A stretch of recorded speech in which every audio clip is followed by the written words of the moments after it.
In ancient Rome, the emperor didn't just rule by sword and senate, he ruled the bedroom. One wore a veil and wed another man in full ceremony. Another sliced the body of a boy to make him into a bride. And one, most worshipped of all, built temples to a drowned youth and declared him divine. This isn't mythology, it's historical fact. A love story told in scars, silk, and silence. Because when a god falls in love, no one gets to say no. Welcome to the channel, where power wears a mask and love comes with a blade.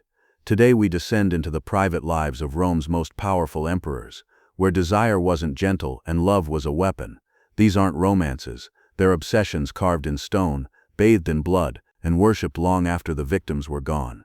In Rome, love was a game of survival. Marriage was never about affection, it was an alliance of wealth, lineage, and power. Husbands didn't marry for companionship, they married for status.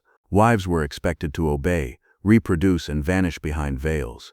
And yet behind every marble column, behind every scroll of law, Rome pulsed with lust, shameless, brutal, theatrical. The city that conquered the world could not conquer its own appetites. Roman masculinity was a performance. A man could do anything, so long as he wasn't the one being done to. Penetration was dominance. Submission was shame. Your desires mattered less than your position. To be the active partner was to be Roman. To be passive was to be mocked, ruined, and emasculated. Whether you were a woman, a boy, or another man, love wasn't about tenderness. It was a power structure dressed as pleasure. At aristocratic banquets, wealthy men discussed poetry and politics, and which boy slave had the softest skin. These catamites, as they were called, were sometimes as young as 10, groomed for service, stripped of dignity, trained in obedience. It wasn't called abuse, it was called education, and the city's greatest thinkers defended it. Plato spoke of noble love between mentor and pupil. Cicero tutted at extravagance, but said little about the screaming behind villa walls. Even the Stoics, so committed to virtue, remained silent, so long as Rome remained dominant. Yet not all lovers were nameless. Julius Caesar, conqueror of Gaul, father of the empire, was once mocked as every woman's man and every man's woman.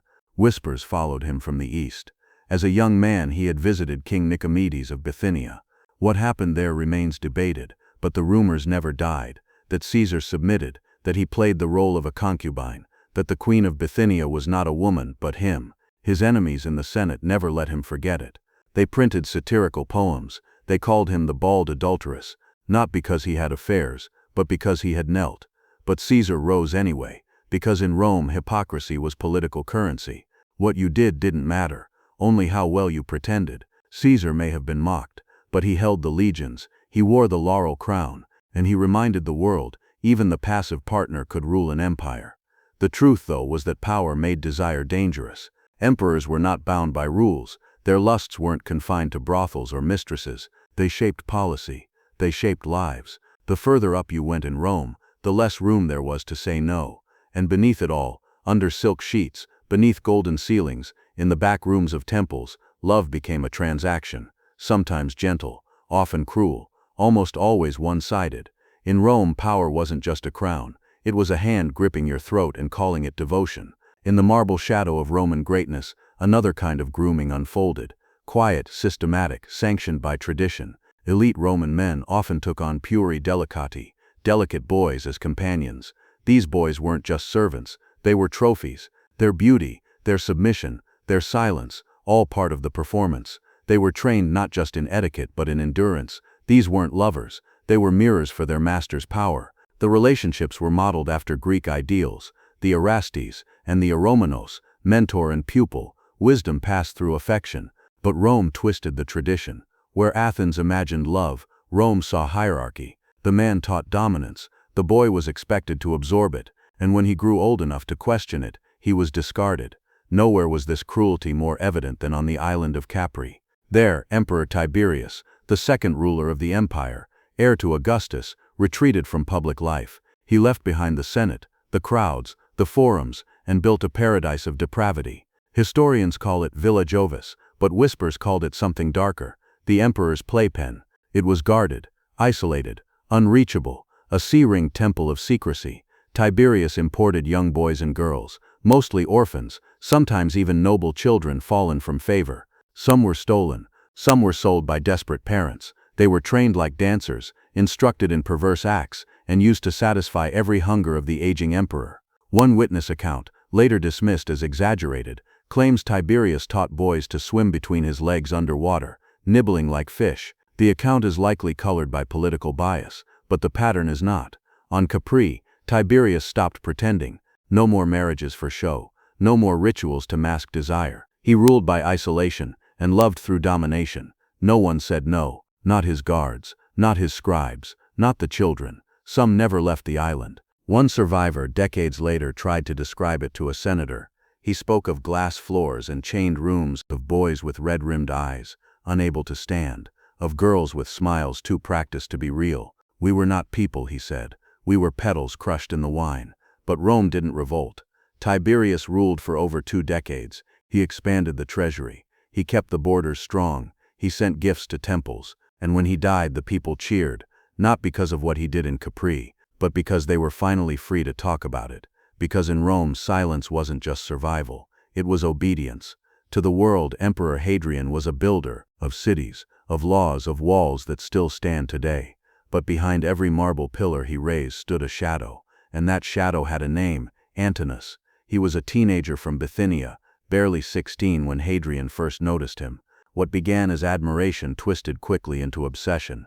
Antinous was beautiful, quiet, compliant. In Hadrian's eyes he was perfect. But in Rome perfection had a price. Hadrian took him across the empire. Egypt, Greece, Asia Minor. Wherever the emperor went, Antinous followed, not as a prince, not as a guest, but as something between a pet and a relic. He wasn't trained to rule, to speak, or to lead. He was trained to be seen. Paintings show him draped in robes, eyes downcast, curls perfectly arranged. A human icon, a body made holy. Then came the Nile. In October of 1300 AD, during a pilgrimage along the sacred river, Antinous drowned. The official report claimed accident.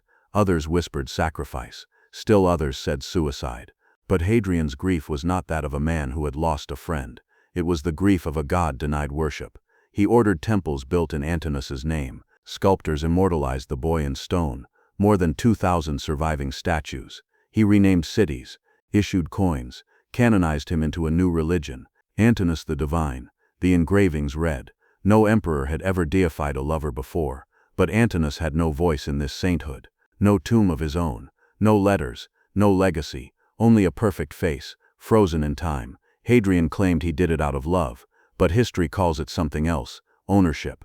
Because when gods fall in love, they don't ask, they take, they erase the person and worship the idea. Then there was Julius Caesar, the man who wore a crown without ever calling himself king. Rome called him father of the nation. His enemies called him something else, the Queen of Bithynia. The insult stemmed from his rumored affair with King Nicomedes IV of Bithynia, when Caesar was still young. The Roman Senate never forgot.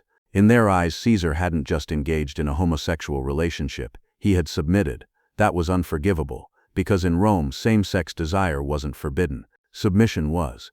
A Roman man could take lovers of any gender, as long as he played the dominant role. The penetrator retained honor. The penetrated was feminized, disgraced. To accuse Caesar of taking the female role wasn't just slander, it was political assassination. But Caesar never denied it, never confirmed it. He simply rose higher, claimed more, crossed Rubicons, and toppled republics. His rumored lovers included men and women of every class, senators, servants, kings. He wasn't ashamed, because power in Caesar's hands rewrote shame itself. Love in Rome's palaces was never equal. It was never safe. It was theater. The emperor was always the god, and the lover always the offering. Even in their most romantic tales, the cost was the same: identity sacrificed, truth buried, affection distorted into obedience. The Roman world called it greatness, but behind the triumphal arches and golden laurels, there was always a boy kneeling, unseen, unheard, unloved. In the palace of Nero, love was not a sanctuary, it was a stage, and every act demanded sacrifice. He had already lost Poppaea, the empress he claimed to adore. Some say she died in childbirth. Others whisper that Nero, in a rage, kicked her in the stomach while pregnant. She died in blood. He collapsed in grief. But grief in Nero's world was not quiet. It was theatrical, explosive, and hungry. Then he saw Sporus, a boy, barely 14, fragile features, long lashes, skin like porcelain, and in Nero's mind, Poppaea had returned, or could return. All he needed was obedience, and a blade. The order was given. Sporus was taken, not questioned, not warned, castrated by imperial physicians, a brutal, often fatal surgery performed without consent. Somehow Sporus survived. But the boy who awoke was no longer a boy. His body had been remade. His name was gone. He would be called Sabina now, and the performance would begin. Nero staged a wedding. He wore a veil, played the role of groom, senators attended. Priests blessed the union. Sporus, dressed in Poppaea's robes, walked silently down the aisle. There was no laughter, no rebellion, because when a god-emperor demands a lie, even reality kneels. In public, Sporus became the empress once more. At banquets, he sat beside Nero. In Rome's streets, citizens bowed as they passed. Behind closed doors, no one spoke his real name again. He was praised like a goddess, treated like a possession, and in every mirror, he saw not himself, but the shadow of a woman who died screaming. Nero's obsession didn't end there. He later married another man, Pythagoras, this time with Nero as the bride. Again veils, again vows, again the world was forced to applaud. He didn't care who he shocked, only that the spectacle continued. His empire was collapsing, revolts stirred, legions defected, but Nero's mind was fixated not on Rome's survival, but on keeping his illusions alive. Because to Nero, love wasn't love unless the whole world bowed to it, or bled for it. When the Senate finally turned against him in 68 AD, Nero fled. Sporus went with him. Even as the empire crumbled, Sporus remained at his side, the last living ghost of Poppaea. Some say Nero held him during those final nights. Others say he asked Sporus to help him die. But in the end, Nero took his own life, whispering his last line like an actor leaving the stage. "What an artist dies in me." Sporus survived, but not for long. Now a political relic, he was passed between new emperors like a cursed souvenir. One planned to throw him into the arena, to reenact the rape of Persephone by Pluto, with Sporus as the victim. Before the spectacle, Sporus took poison. He died as he lived, in silence. The Roman world remembered Nero's music, his fires, his madness, but it forgot Sporus's real name, his voice, his face before the veil. He was never Poppaea, never Sabina, never a bride. He was a boy stolen by a god, and broken to fit the script. Rome called itself eternal, a beacon of reason, a monument to discipline and glory. Its emperors wore laurel crowns, sculpted their bodies into gods, and built marble arches to celebrate conquest. But beneath the gold leaf and Senate scrolls, there was rot, because power in Rome wasn't just political, it was personal, erotic, violent, and sacred. The emperors didn't just rule armies, they ruled bodies, molded love into policy, turned desire into theater, and they demanded applause for every act. Antinous, drowned in the Nile, became a god without consent. Sporus, castrated and veiled, became a bride without a voice. Pythagoras, paraded as husband, married an empire of mirrors. This wasn't affection, it was control, a seduction where one side could never say no. And the empire, the people, the court, the poets, they watched it all, applauded it, painted it into murals, whispered it into memory, but not one remembered the names of the boys, only the men who broke them. Today when we speak of Rome, we speak of roads, of legions, of marble law and stoic wisdom, but buried under the monuments is a story never etched in stone, of lovers who weren't lovers, of gods who were men, of wounds shaped like wedding rings. History calls it decadence, but for those beneath the veil, it was simply survival, because Rome's reflection wasn't Caesar or Nero. It was the boy who bled beneath the laurel and never got to speak. Thank you for watching, and remember, the past isn't just written in stone, sometimes it's buried in silence.